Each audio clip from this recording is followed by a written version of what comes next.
Sa I përket kryetarit të kuvendit, Lëvizja Vendosje ende nuk e ka dhënë emrin e kryetarit të kuvendit.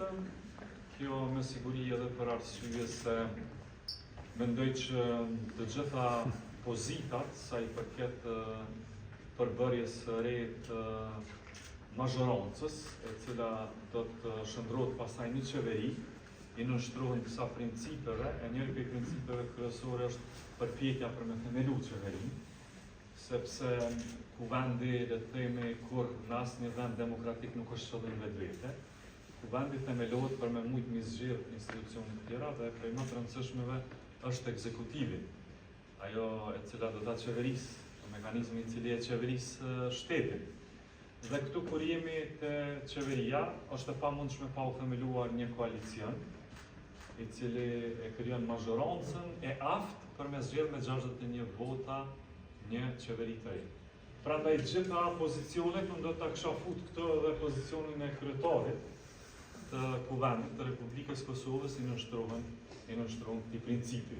Kjo është me siguri arsyeja pse ende nuk e kemi një emër të qartë sa I përket kryetarit të arshëm të Republikës Kosovës. Sa I përket letrës, mos ju mbetën borxh, letra me sa kam njohuriun I është drejtuar nga ana e kryeministrit vetëm Lidhjes Demokratike të Kosovës, kurse gjuhën që do ta përdorim gjithmonë do të jetë një gjuhë e bashkëpunimit, e partneritetit, sepse ju mund ta merrni parasysh, mund ta merrni me mend tensionet dhe polarizimet e mëdha që ndodhin gjatë fushatës, e të cilat I kemi pasur edhe gjatë legislaturës së tetë, por në fundit të gjithë zgjohemi një mëngjes, e shohim cili është rezultati I zgjedhjeve, edhe e kuptojmë që politika nuk ndërtohet mbi urrejtjen dhe dashurinë, nuk është as urrejtje as dashuri politika.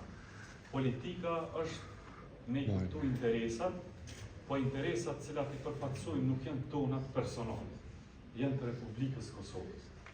Ne interesat kemi dalë këtu, ne I përfaqësojmë interesat e Kosovës.